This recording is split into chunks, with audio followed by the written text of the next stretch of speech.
I slammed the door of my office, the vibration rattling the framed blueprints on the wall. Another day, another argument with a client who thought they knew better than a professional architect with 15 years of experience. I sank into my chair, rubbing my temples. A soft knock interrupted my brooding. "Rose? Everything all right in there?" I sighed. "Come in, Leonard." The door creaked open, and Leonard's salt and pepper head poked through. "Brought you some coffee. Figured you might need it after that spirited discussion." I couldn't help but smile. Leonard had been my mentor when I first started at the firm, and now, even as colleagues, he still looked out for me. "Thanks, Leonard. You're a lifesaver." He set the mug on my desk, his kind eyes crinkling at the corners. "Want to talk about it?" I shook my head. "Same old story. Client thinks because they watched a few home renovation shows, they're suddenly experts in structural engineering." Leonard chuckled. "Ah, the joys of our profession. You handled it well, though. I was impressed." "Really?" I raised an eyebrow. "Because I feel like I just got run over by a dump truck full of unrealistic expectations." He leaned against my desk, his voice softening. "Rose, you're one of the best architects I've ever worked with. Don't let one difficult client shake your confidence." I felt a warmth spread through my chest at his words. Leonard always knew just what to say. Sometimes I wondered if the moment was broken by my phone buzzing. I glanced at the screen, expecting another work email. Instead, I saw an unfamiliar number. "Everything okay?" Leonard asked, noticing my frown. "Yeah, just a weird text."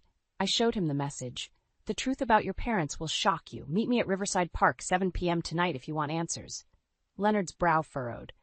"That's concerning. Are you going to go?" I bit my lip, conflicted. "I don't know. It's probably just some prank or scam, right?" "Probably," Leonard agreed, but he didn't sound convinced. "Still, maybe you should bring someone with you just in case." I shook my head. "No, I need to handle this myself." The truth was, my relationship with my parents had always been complicated. If there really was some hidden truth, I needed to face it alone. Leonard looked like he wanted to argue, but instead he just squeezed my shoulder. "All right, but promise me you'll be careful. And call me if you need anything, okay?" I nodded, grateful for his concern. As he left my office, I couldn't shake the feeling that my life was about to change dramatically. The rest of the day crawled by in a haze of meetings and phone calls. By the time 7 p.m. rolled around, my stomach was in knots. I found myself standing at the edge of Riverside Park, scanning the faces of passers-by, wondering which one held the key to my past. Rose Thompson? I spun around to see a middle-aged woman with sharp eyes and a folder tucked under her arm. "Yes, that's me," I said cautiously. She thrust the folder at me. "Everything you need to know is in here. I'm sorry, but your parents aren't who you think they are." Before I could respond, she turned and disappeared into the evening crowd, leaving me clutching a folder that suddenly felt as heavy as my racing heart. With trembling hands, I opened it and began to read. The first words made my blood run cold. DNA test results. No genetic match found between Rose Thompson and her presumed parents. The world seemed to tilt on its axis. Who was I? And more importantly, who were the people I had called Mom and Dad for the past 35 years? The revelation about my parents hit me like a tidal wave, leaving me adrift in a sea of confusion and betrayal.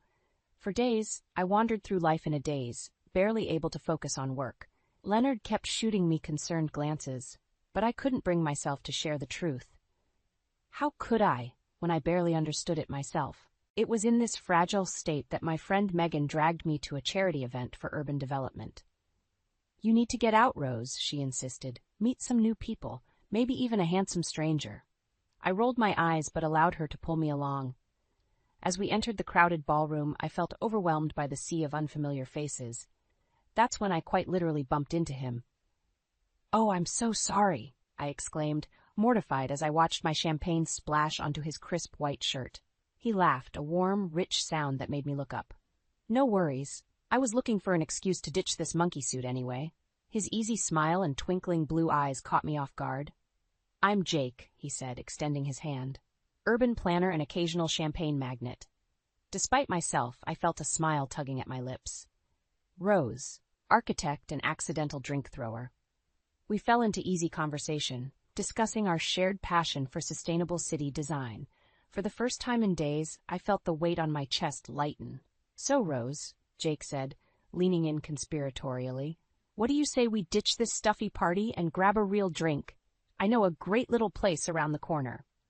I hesitated, glancing at Megan, who was giving me an emphatic thumbs up from across the room. You know what?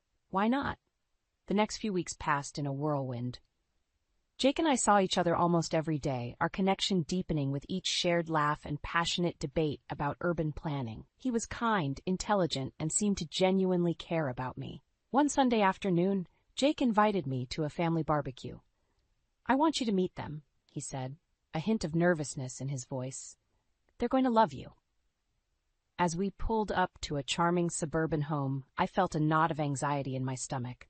My own family was a mess. Parents who weren't really my parents, a sister I barely spoke to. What if Jake's family saw right through me?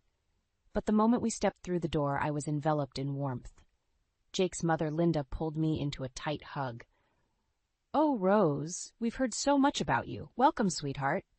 Jake's father, Robert, shook my hand with a twinkle in his eye. "So you're the brilliant architect who's stolen our boy's heart, eh?" And then there was Ella, Jake's younger sister. She bounded up to me, full of energy. "Rose, Jake says you're amazing at your job. I'm thinking about studying architecture, too. Can I pick your brain sometime?" As the afternoon wore on, I found myself relaxing, drawn into the easy banter and genuine affection of Jake's family.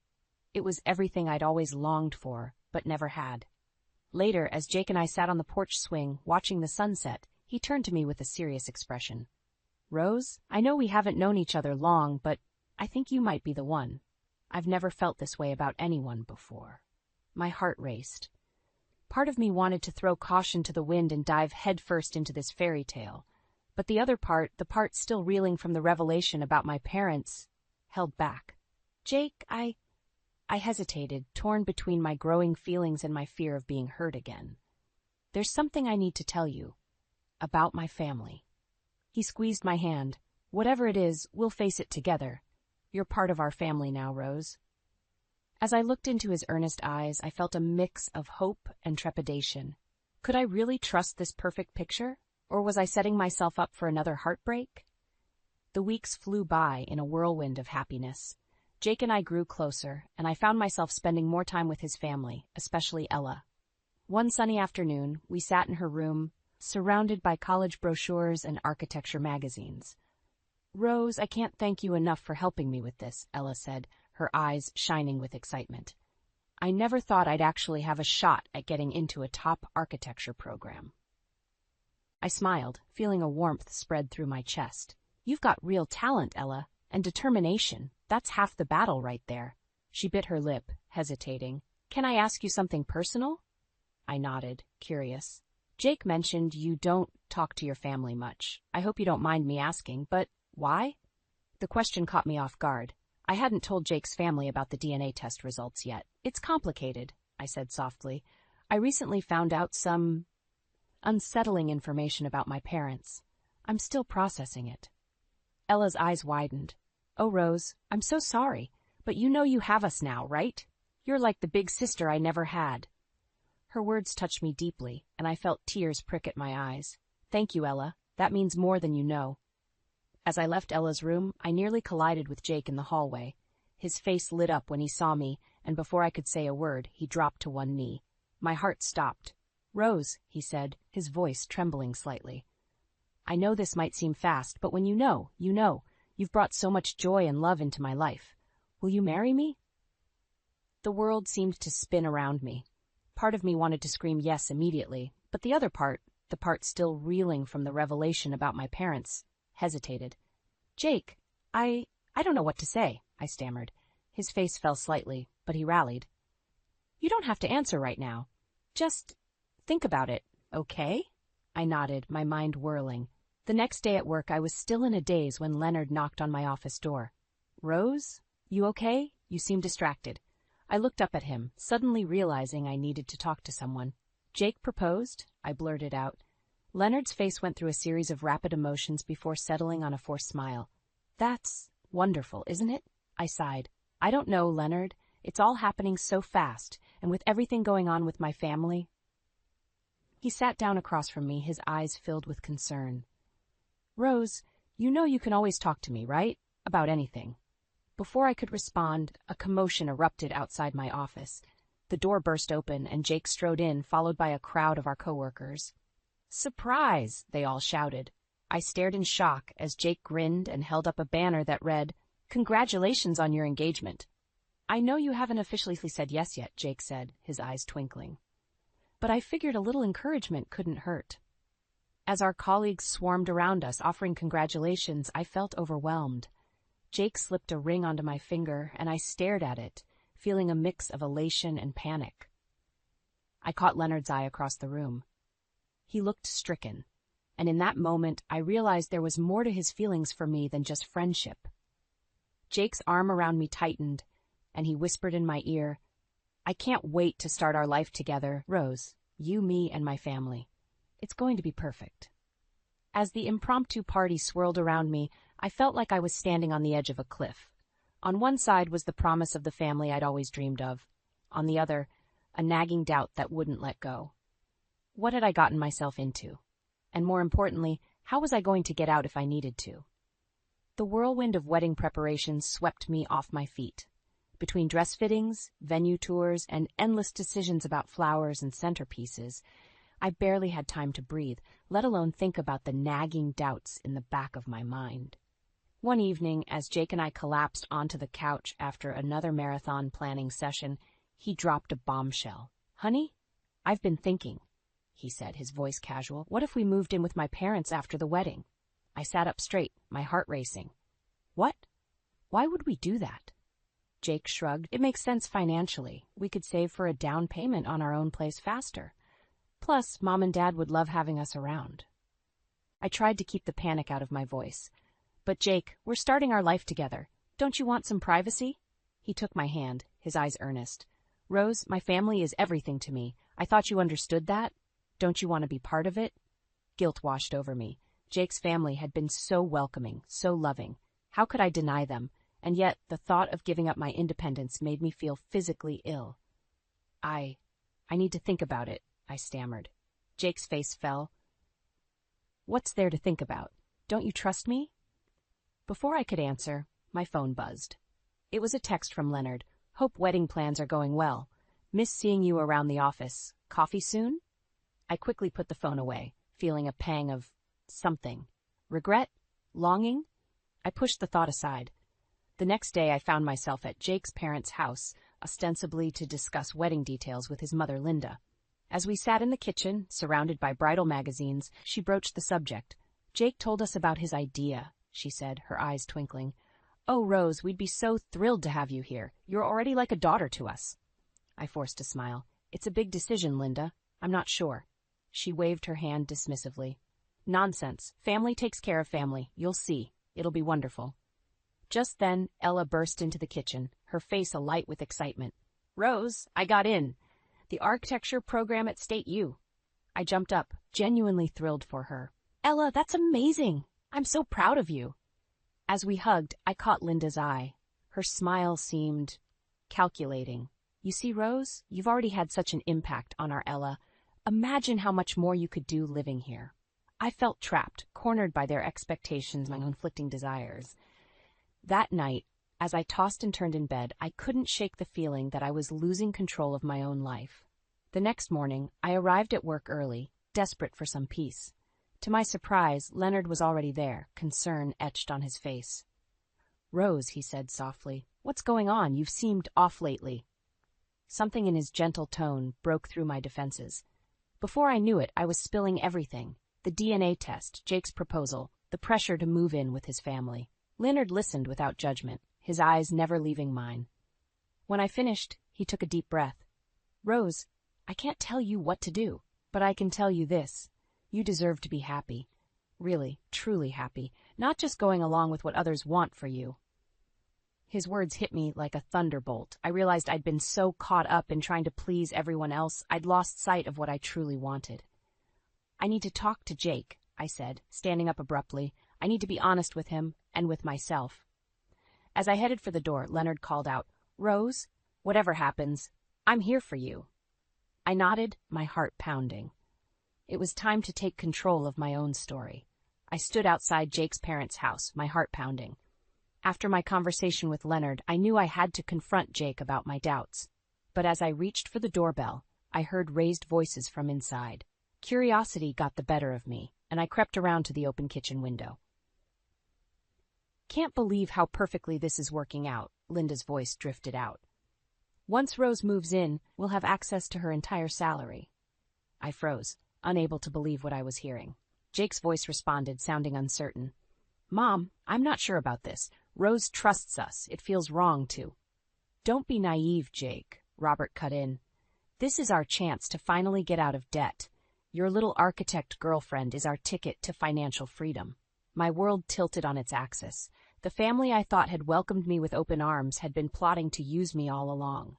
Ella's voice piped up. "But what about Rose's career? She's so talented, and she's been helping me." Linda scoffed. "Oh, please, once she's part of this family, her career will be the least of our concerns. She'll be too busy taking care of us." I stumbled back from the window, bile rising in my throat. How could I have been so blind? The warmth, the acceptance, it had all been a carefully crafted lie. In a daze, I made my way back to my car. As I drove home, my mind raced. What was I going to do? The wedding was in 2 weeks. Invitations had been sent, deposits paid. And Jake? Had he been in on this from the beginning? Back in my apartment, I paced restlessly. I couldn't marry Jake, not now. But how could I call off the wedding without revealing what I'd overheard? Would anyone even believe me? My phone buzzed incessantly, texts from Jake, Linda, Ella. I ignored them all. Instead, I found myself dialing a different number. "Leonard, I need your help." His voice was steady, calming. "I'm here, Rose. What do you need?" "Can you meet me at the courthouse tomorrow? There's something I need to do." The next morning, Leonard and I stood in line at the marriage license office. My hand shook as I filled out the cancellation form. "Are you sure about this, Rose?" Leonard asked gently. I nodded, fighting back tears. "I have to." "You didn't hear them, Leonard. They were planning to use me, to take my money. It was all a lie." As we left the courthouse, I felt a weight lift from my shoulders, but it was quickly replaced by a new anxiety. What would happen when Jake and his family found out? My phone rang. Jake's name flashed on the screen. I took a deep breath and answered. "Rose, where have you been? We've all been worried sick." I steeled myself. "Jake, we need to talk. Can you meet me at the park?" An hour later, I sat on a bench watching Jake approach. His face lit up when he saw me, and for a moment I almost wavered. But then I remembered the cold calculation in Linda's voice, the way they had discussed using me like I was nothing more than a means to an end. "Jake," I began, my voice surprisingly steady, "there's something I need to tell you." As I spoke, I saw the color drain from his face. By the time I finished, he looked like a stranger. "Rose, I don't know what to say. I swear I didn't know about this." I stood up, my decision solidified. "It doesn't matter, Jake. I can't be part of a family built on lies and manipulation. The wedding is off." As I walked away, leaving Jake stunned on the bench, I felt a mix of grief and relief. The fairy tale was over, but maybe now I could start writing my own story, one where I was the author of my own happiness. I stood in the driveway of Jake's family home, my suitcases at my feet. Despite everything I'd overheard, despite canceling the marriage license in secret, I found myself moving in with them. Jake had been so apologetic, swearing he knew nothing about his family's plans. He begged me to give them a chance, to let him prove his love was real. And like a fool, I agreed. Linda threw open the front door, her smile wide but her eyes calculating. "Rose, darling, welcome home." I forced a smile, reminding myself this was temporary. I just needed time to figure out my next move. Jake carried my bags upstairs to what would be our room. As he set them down, he pulled me close. "I'm so glad you're here, Rose. We're going to be so happy, I promise." I nodded, not trusting myself to speak. The first few days were a whirlwind of false cheer and thinly veiled expectations. Linda constantly hovered, asking about my work schedule, my salary, my benefits package. Robert made offhand comments about the family's financial struggles, hinting at how much my contribution would help. On the fourth night, as we sat down to dinner, Linda cleared her throat. "Rose, dear, we've been thinking. Since you're part of the family now, it only makes sense for you to contribute to the household expenses." I nearly choked on my water. "Excuse me?" Jake squeezed my hand under the table. Mom, we talked about this. Rose just moved in. We can't. Linda waved him off. Nonsense. Rose understands, don't you, dear? Family helps family. I felt trapped, cornered. I suppose I could contribute something. Robert leaned forward, his eyes gleaming. Excellent. We were thinking your entire salary would be a good start. The room spun. My entire salary? But what about my own expenses? My savings? Linda laughed, a brittle sound. Oh, Rose, you don't need to worry about that anymore. We'll take care of everything. I looked at Jake, silently pleading for him to say something. Anything. But he just stared at his plate, avoiding my gaze. Ella, who had been uncharacteristically quiet, suddenly spoke up. This isn't right. You can't just take all of Rose's money. Ella, be quiet, Linda snapped. The adults are talking. I stood up abruptly, my chair scraping against the floor. I need some air. I fled to the backyard, my mind reeling. How had I let things get this far? I pulled out my phone, my finger hovering over Leonard's number. But before I could call, Jake appeared beside me. Rose, I'm so sorry. I didn't know they would ask for your entire salary. We can figure something else out. I turned to him, really looking at him for the first time since I'd moved in. Did you know, Jake, about their plans to use me? He hesitated, and in that moment I knew. The betrayal cut deep. I thought I could protect you, he whispered. I thought once we were married, I could make them see reason. I stepped back, my voice shaking. You lied to me. You're just as bad as they are. Jake reached for me, but I pushed past him, running back into the house. I needed to get out to escape this nightmare I'd willingly walked into. But as I reached the front door, Linda blocked my path. Where do you think you're going? I'm leaving, I said, trying to sound braver than I felt. Linda's eyes narrowed. I don't think so, dear. You see, we've already made some financial arrangements based on your contribution. You can't just walk away now. Robert appeared behind her, his face grim. You're part of this family now, Rose, for better or worse. As they closed in around me, I realized with horror that I was trapped. Not just financially, but physically. The fairy tale had become a nightmare, and I was the prisoner in the tower. In that moment, I knew I had to find a way out, no matter the cost. But how? My heart raced as I paced the confines of my room. No, my prison. It had been 3 days since Linda and Robert's ultimatum, and I felt the walls closing in. Jake had been suspiciously absent, claiming work emergencies. I knew I had to act, and fast. A soft knock on the door startled me. Rose? It's Ella. Can I come in? I hesitated, then opened the door. Ella's eyes were red-rimmed, her face pale. I'm so sorry, she whispered. I never meant for this to happen. In that moment, I saw my way out. Ella, I need your help. Can you trust me? She nodded, determination replacing the fear in her eyes. Over the next hour, we hatched a plan. Ella would create a distraction, allowing me to access the family's financial records. If I could find proof of their schemes, I could expose them.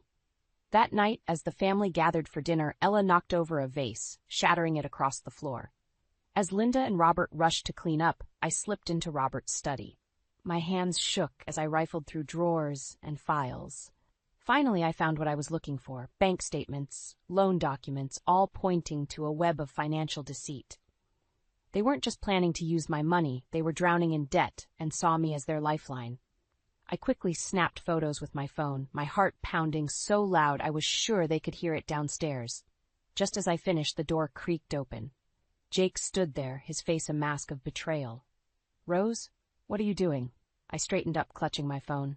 Finding the truth, Jake. The truth you've been hiding from me. His eyes darted to the scattered papers, realization dawning. Rose, please, let me explain. Explain what? I spat.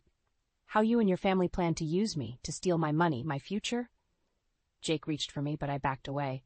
I love you, Rose. I thought if we got married, I could fix things, make it right. By lying to me? By trapping me in this house? Anger and hurt coursed through me. That's not love, Jake. That's manipulation. Footsteps thundered up the stairs. Linda's shrill voice called out, Jake? Is everything all right? I knew it was now or never. Pushing past Jake, I ran down the stairs, nearly colliding with Linda and Robert at the bottom. What's going on? Robert demanded, his eyes narrowing as he saw my phone clutched in my hand. I took a deep breath, steeling myself. I know everything, the debts, the schemes, all of it, and I'm leaving. Linda's face contorted with rage. You ungrateful little... No, I cut her off. I'm done being manipulated. I've canceled our marriage registration, and I have proof of your financial fraud. If you try to stop me, I'll go straight to the police. The room fell silent, tension thick in the air. Jake appeared at the top of the stairs, his face ashen. Rose, please. I turned to him, my voice steady despite the turmoil inside. It's over, Jake. All of it. As I moved towards the door, Ella appeared, my packed suitcase in hand. Linda lunged for her, but Robert held her back, defeat evident in his slumped shoulders. You'll regret this, Linda hissed. You're nothing without us. I paused at the door, looking back at the family that had nearly destroyed me. No, I'm everything without you, and I'm taking my life back.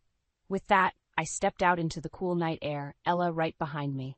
As we drove away, the weight of the past few months began to lift. Where will you go? Ella asked softly. I thought of Leonard, of the office, of the life I'd nearly lost. Home, I said. I'm going home. As the house disappeared in the rearview mirror, I felt a mix of relief and trepidation. I had escaped, but at what cost? And what challenges lay ahead as I reclaimed my life and my identity? The office felt both familiar and strange as I walked through the doors for the first time in weeks. Whispers followed me down the hallway, but I held my head high. I'd faced worse than office gossip. Leonard was the first to approach me, concern etched on his face. Rose, are you all right? We've all been so worried. I managed a small smile. I'm getting there. It's been a rough few weeks. He nodded, understanding in his eyes. If you need anything, I'm here. As the days passed, I threw myself into my work, finding solace in the clean lines and precise calculations of architecture. Slowly, the whispers died down, replaced by a newfound respect from my colleagues. They'd seen me weather a storm and come out stronger. One evening, as I was packing up to leave, Leonard appeared at my door. Rose, I'm glad you're back, and I'm proud of you for standing up for yourself. Something in his voice made me look up. The care and admiration in his eyes took my breath away. How had I never noticed it before? Thank you, Leonard, I said softly, for everything. Months passed, and life settled into a new rhythm. I focused on rebuilding my career and my sense of self. Ella called occasionally, updating me on her progress in architecture school and assuring me that Jake's family was facing the consequences of their actions. Through it all, Leonard was a steady presence, offering support without pressure. Our friendship deepened, conversations flowing easily over shared lunches and late-night work sessions. It was on one such evening, as we pored over blueprints for a new project, that Leonard suddenly set down his pencil. Rose, there's something I need to tell you. My heart skipped a beat. What is it? He took a deep breath. I've had feelings for you for a long time. I never said anything because, well, timing never seemed right. But after everything that's happened, I realized life's too short to stay silent. I stared at him, a whirlwind of emotions coursing through me. Fear, excitement, hope. Leonard, he held up a hand. You don't have to say anything now. I know you've been through a lot. I just wanted you to know. In that moment, looking into his kind eyes, I saw a future I'd never dared to imagine before. A partnership based on mutual respect and genuine care. Actually, I said, my voice stronger than I expected, I do have something to say. Yes. His eyebrows shot up. Yes? I laughed, feeling lighter than I had in months. Yes, I have feelings for you too. And yes, I'd like to see where this goes. The smile that spread across his face was like the sun breaking through clouds. We took things slow, both of us aware of the weight of our shared history and my recent experiences. But with each passing day, I felt more certain that this was right. 6 months later, on a crisp autumn evening, Leonard and I stood on the rooftop garden of our latest project. The city lights twinkled below us, a testament to the beauty we'd created together. Leonard turned to me, his eyes shining. Rose, these past months have been the happiest of my life. You're not just my partner in work, but in every aspect of life. I can't imagine a future without you by my side. My breath caught as he dropped to one knee, pulling out a small velvet box. Rose Thompson, will you marry me? Tears blurred my vision as I looked at the man before me. A man who had stood by me through my darkest times, who valued me for who I was, not what I could give him. Yes, I whispered, then louder. Yes. As Leonard slipped the ring on my finger and pulled me into an embrace, I felt a sense of peace wash over me. The journey had been long and painful, but it had led me here, to a love built on trust, respect, and genuine partnership. I had lost a false fairy tale, but gained something far more precious, a real, enduring love story of my own. I froze at the top of the stairs, my heart pounding in my chest. The sounds coming from our bedroom were unmistakable, a woman's giggle followed by my husband Ted's low chuckle. My hands trembled as I gripped the banister, willing myself to move. "Oh, Ted," a breathy voice cooed. "You're so bad." I felt bile rise in my throat. This couldn't be happening, not in our home, not in our bed. With shaky steps, I approached the partially open door. I should have turned and run, pretended I'd never heard a thing. But my body moved of its own accord, pushing the door wide. The sight before me knocked the wind from my lungs. Ted, my husband of 15 years, tangled in our sheets with a woman I recognized as Lisa from his office. Her head snapped up, eyes wide with shock. "Natalie?" Ted scrambled to cover himself, nearly tumbling off the bed. I can explain." I stood frozen, unable to form words as Lisa gathered her clothes, face flushed with embarrassment. "I'm so sorry," she mumbled, ducking past me and fleeing down the stairs. The slam of the front door jolted me back to reality. I turned to Ted, who was hastily pulling on his pants. "Explain?" I finally managed, my voice barely above a whisper. "Explain how you could do this to me? To our family?" Ted ran a hand through his disheveled hair. "Natalie, please, it's not what you think." "Not what I think." My voice rose, anger finally breaking through the shock. "I just caught you in bed with another woman, in our home." "Keep your voice down," Ted hissed. "The boys might hear." I laughed bitterly. "Oh, now you're worried about the boys? Where was that concern when you were screwing your coworker?" Ted's face hardened. "Maybe if you paid more attention to me instead of obsessing over the kids all the time, this wouldn't have happened." His words hit me like a slap. "Are you seriously blaming me for your affair?" "It's not an affair," Ted insisted. "It was a mistake, a one-time thing." "Don't lie to me," I spat. "I've seen the way you look at her at company parties. How long has this been going on?" Ted's silence was all the answer I needed. I sank onto the edge of the bed, my legs no longer able to support me. "I gave up everything for you," I whispered. "My career, my independence, and this is how you repay me?" "Natalie, please." Ted knelt before me, reaching for my hands. I jerked away from his touch. "We can work through this, for the boys' sake." The mention of our children snapped something inside me. I stood abruptly, nearly knocking Ted over. "Don't you dare use our sons as an excuse," I snarled. "You should have thought about them before you invited that woman into our bed." I stormed out of the room, Ted's pleas falling on deaf ears. In a daze, I found myself in the kitchen, gripping the edge of the counter as sobs racked my body. The sound of small feet on the stairs made me hastily wipe my eyes. 10-year-old Jake appeared in the doorway, his younger brother Ethan close behind. "Mom?" Jake's brow furrowed with concern. "Are you okay? We heard yelling." I forced a smile, my heart breaking at the worry in his eyes. "Everything's fine, sweetie. Mommy and Daddy just had a little disagreement." Jake didn't look convinced, but nodded slowly. "Okay, can we have some ice cream?" "Sure," I said, grateful for the distraction. As I scooped Rocky Road into bowls, my mind raced. What was I going to do? How could I face Ted after this? And most importantly, how would I protect my boys from the fallout of their father's betrayal? One thing was certain.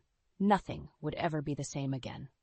I stared at the framed photo on my nightstand, a reminder of happier times.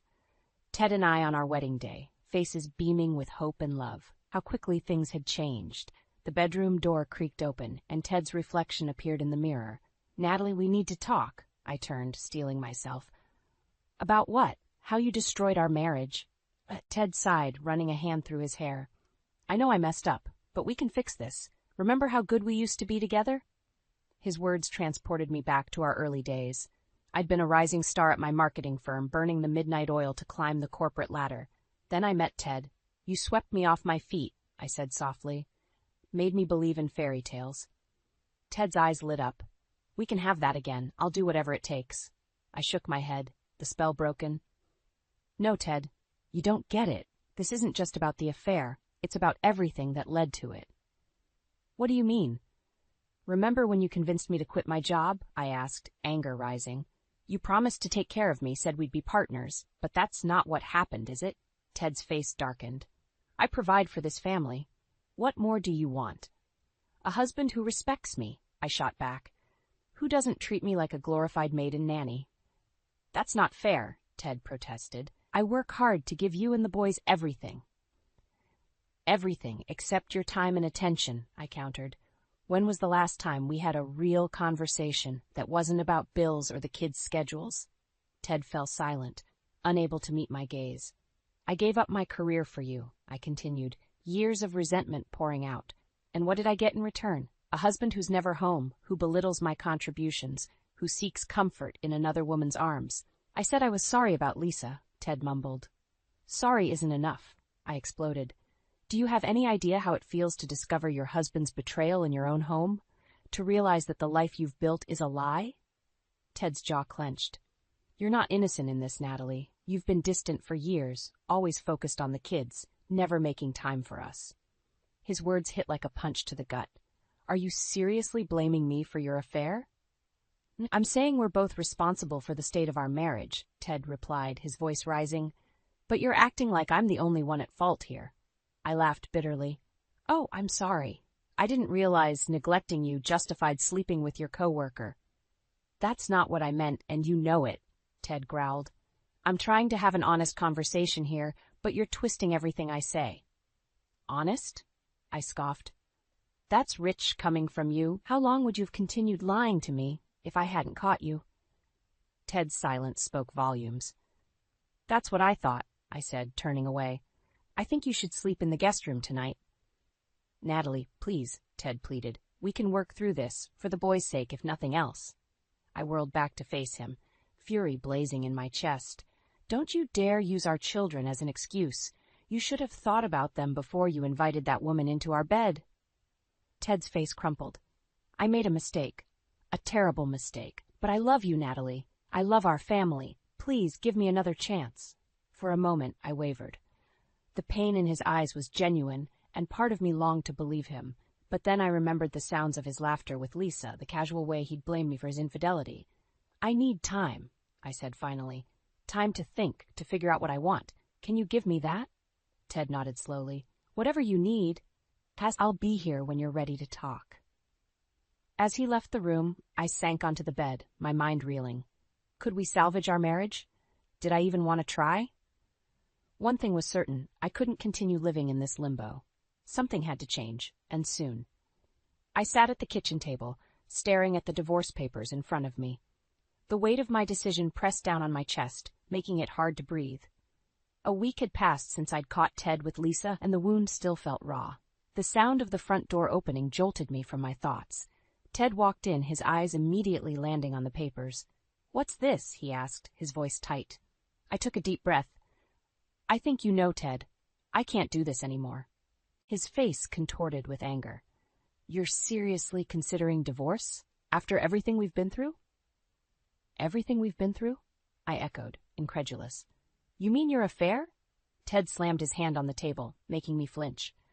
"For God's sake, Natalie, I made a mistake. How many times do I have to apologize? It's not just about the affair," I said, fighting to keep my voice steady. "It's about years of neglect, of feeling like I don't matter." "That's not fair," Ted growled.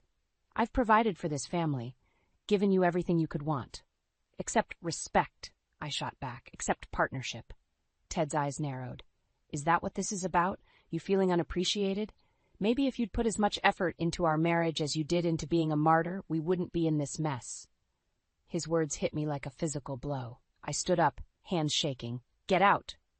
"This is my house," Ted sneered. "You don't get to tell me what to do." "Your house?" I laughed bitterly. "The one I've kept running while you were off playing house with your mistress?" Ted's face flushed with rage. He took a step toward me, and for a moment I was afraid he might strike me. Instead, he spun on his heel and stormed out, slamming the door behind him. I collapsed into the chair, tears streaming down my face. How had we come to this? The man I'd loved, the father of my children, now a stranger filled with anger and resentment. My phone buzzed, startling me. It was a text from my sister, Leah. "How are you holding up? Want to talk?" Relief washed over me. I needed my big sister now more than ever. An hour later, I sat on Leah's couch, pouring out my heart. She listened patiently, her kind eyes filled with concern. "Oh, Natalie," she sighed when I finished. "I'm so sorry you're going through this, but honey, you need to stand up for yourself. Ted doesn't get to dictate your worth." I nodded, wiping away tears. "I know, but it's hard. We've been together so long, and the boys." Leah took my hands in hers. "Listen to me. You deserve happiness. You deserve respect, and your boys deserve to see their mother valued and strong." "But what if I can't do it?" I whispered. "What if I'm not strong enough?" "You are," Leah said firmly. "You're one of the strongest women I know. You just need to remember that." As I drove home, Leah's words echoed in my mind. She was right. I'd let Ted chip away at my confidence for too long. It was time to reclaim my power. I walked into the house, steeling myself for another confrontation. But the sight that greeted me stopped me in my tracks. Ted sat at the kitchen table, head in his hands. When he looked up, his eyes were red-rimmed. "I'm sorry," he said, his voice breaking. "For everything. You're right, I've been a terrible husband. I don't deserve you." For a moment, my resolve wavered. Part of me wanted to comfort him, to say we could work it out. But then I remembered Leah's words. "You're right," I said quietly. "You don't deserve me. Not anymore." Ted's face crumpled. "Natalie, please, I'll do anything. Go to counseling, quit my job, whatever you want." I shook my head. "It's too late, Ted. I've made my decision." As I turned to leave the room, Ted called out, desperation in his voice. "What about the boys? Don't they deserve a chance at a whole family?" I paused, my hand on the doorframe. They deserve parents who respect each other, who show them what real love looks like. I looked back at him, my voice steady. "And that's what I intend to give them, with or without you."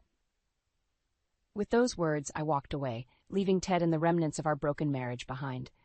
For the first time in years, I felt a glimmer of hope for the future. My future, on my own terms. I watched the boys' faces as we pulled up to Leah's house, our car packed with hastily thrown-together suitcases. Jake, at 10, wore a frown of confusion. 6-year-old Ethan's eyes were wide with excitement at the prospect of a vacation at Aunt Leah's. "Mom, why isn't Dad coming?" Jake asked as we unloaded the car. I swallowed hard. "Dad needs to stay at our house for work, sweetie. We're going to have a little break here with Aunt Leah." Jake's frown deepened, but he didn't press further. I silently thanked God for small mercies. Leah enveloped us in a warm hug as we entered. "Welcome, troops. I've got the guest rooms all set up for you." As the boys explored the house, Leah pulled me aside. "How are you holding up?" I felt my carefully constructed facade crumble. "I don't know how I'm going to do this, Leah. I haven't worked in years. How am I supposed to support the boys on my own?" Leah squeezed my hand. "One step at a time, sis. Remember Dana from your old job? She called earlier asking about you. Said there might be some freelance work available if you're interested." Hope fluttered in my chest. "Really? I haven't done marketing in so long." "You're still sharp as a tack," Leah insisted. "Give her a call. What have you got to lose?" That night, after the boys were asleep, I dialed Dana's number with trembling fingers. "Natalie?" Dana's warm voice brought back memories of late nights brainstorming campaigns. "I'm so glad you called. How are you?" I hesitated, unsure how much to reveal. "I'm going through some changes. Leah mentioned you might have some work?" "Absolutely," Dana said. "We've got a new client who needs a fresh perspective. It's remote work, perfect for juggling with family commitments." My heart raced. "That sounds amazing, Dana, but it's been years since I've worked. I'm not sure I'm qualified anymore." Dana's laugh was reassuring. "Natalie, you were one of the best in the business. That talent doesn't just disappear. Why don't you start with a small project and see how it goes?" We chatted for an hour, discussing the project and catching up. By the time we hung up, I felt a glimmer of my old confidence returning. The next morning, I woke early to start work before the boys were up. As I logged into my laptop, a notification popped up, an email from Ted. My finger hovered over the delete button, but curiosity won out. I opened it. "Natalie, I can't believe you just left like that. What about our family, our vows? You're abandoning your duties as a wife and mother. The boys need stability, not your selfish whims. Come home immediately, or there will be consequences." Ted. Rage boiled in my veins. How dare he? After everything he'd done, he had the audacity to accuse me of abandonment? I was halfway through a scathing reply when Ethan's sleepy voice interrupted me. "Mommy? Can we have pancakes? I closed the laptop, pushing thoughts of Ted aside.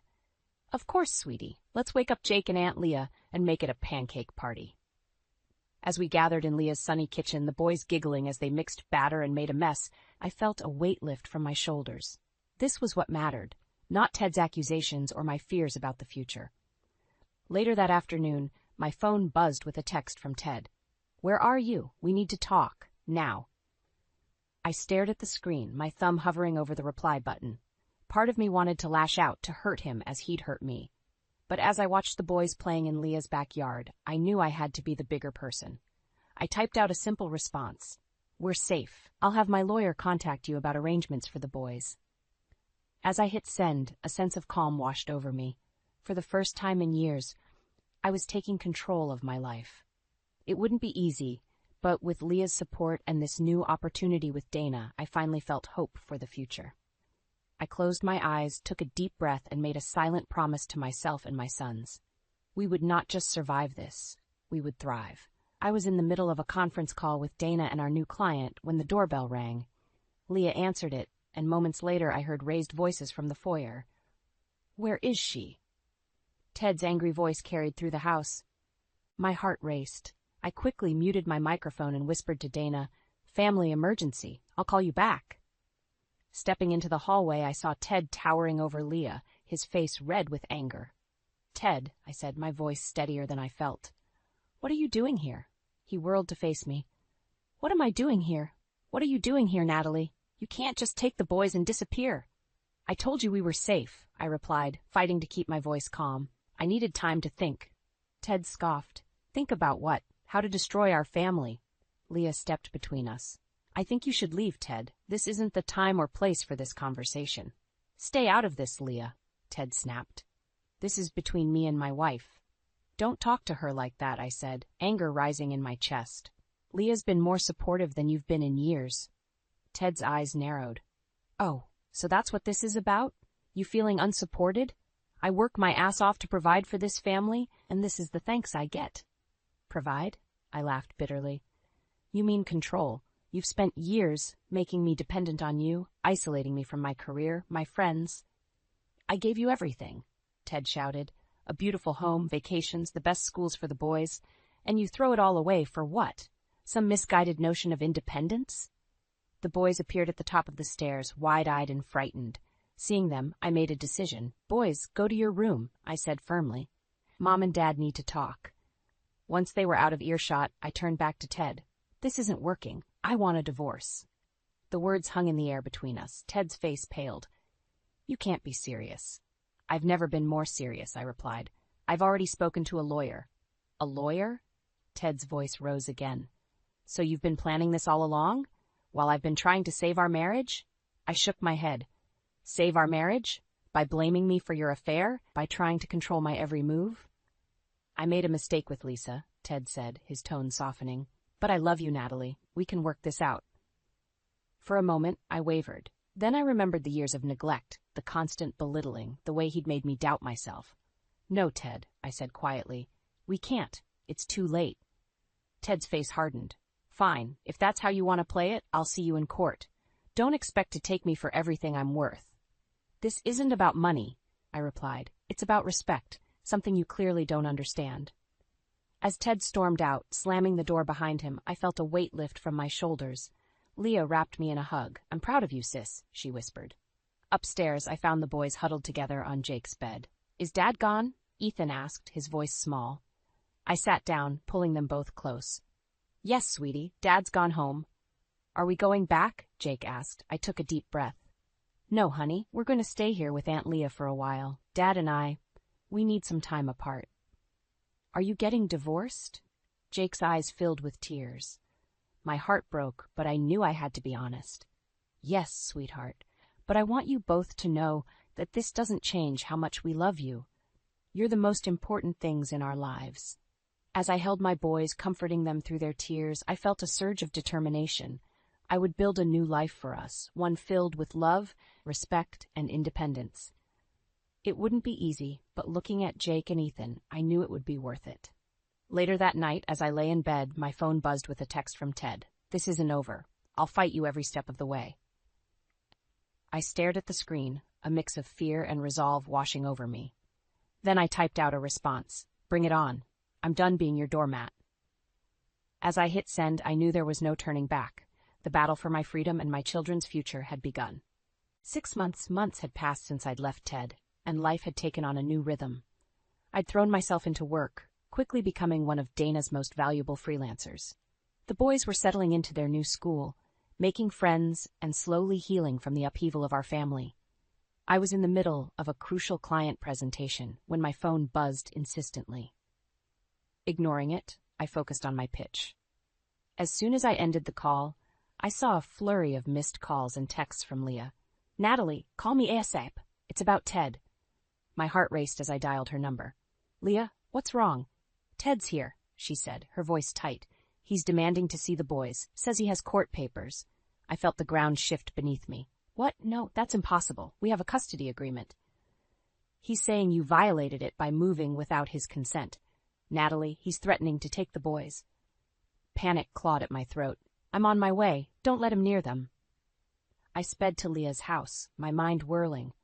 How could this be happening? We'd been so careful with the legal arrangements. As I pulled up, I saw Ted's car in the driveway. Taking a deep breath, I steeled myself for the confrontation. The scene inside was chaos. Ted stood in the living room waving papers and shouting. Leah stood between him and the stairs, where I could hear the boys crying. Ted, stop this, I yelled, slamming the door behind me. You're scaring the children. He whirled to face me, eyes blazing. You've left me no choice, Natalie. You think you can just take my sons and cut me out of their lives? That's not what I'm doing, I said, fighting to keep my voice steady. We have an agreement. You see them every other weekend. An agreement you broke when you moved them without my permission, Ted snarled. I have rights, and I'm going to exercise them. I snatched the papers from his hand, scanning them quickly. My blood ran cold.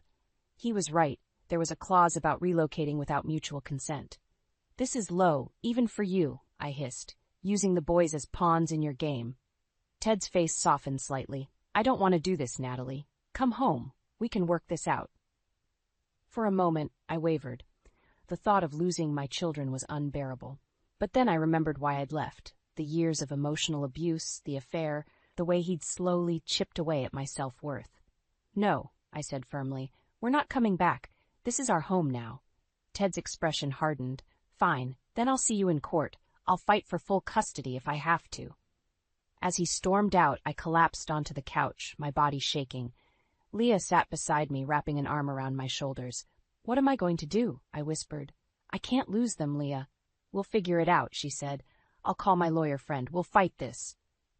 I nodded, trying to believe her words. But doubt gnawed at me.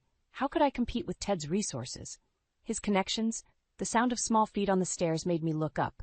Jake and Ethan stood there, tears streaking their faces. Mom? Jake's voice trembled. Are we going to have to live with Dad? I held out my arms, and they ran to me. Holding them close, I made a silent vow. I would not let Ted win. I would not let him destroy the new life we'd built. No, sweetie, I said. My voice stronger than I felt. We're staying right here, I promise. As I comforted my boys, my mind raced. I needed a plan. I needed to prove I could provide for them, that this new life was better for everyone. My phone buzzed, a text from Dana. Client loved your pitch. They want to offer you a full-time position. I stared at the screen, a glimmer of hope piercing through the darkness. This could be it, the key to securing our future. Looking at my sons, then at Leah, I felt a surge of determination. Ted might have money and power, but I had love, resilience, and a newfound strength he couldn't begin to understand. The battle for my children's future had begun, and I was ready to fight with everything I had. 1 year after leaving Ted, I stood in front of the mirror, barely recognizing the woman staring back at me. Gone was the timid housewife, replaced by a confident professional in a crisp blazer. I'd not only accepted Dana's full-time offer, but had quickly climbed the ranks to become a senior marketing executive. As I adjusted my necklace, a gift from Leah to celebrate my promotion, my phone buzzed. It was a text from my lawyer. Urgent news about Ted. Call ASAP. My stomach clenched. The custody battle had been brutal, with Ted using every dirty trick in the book.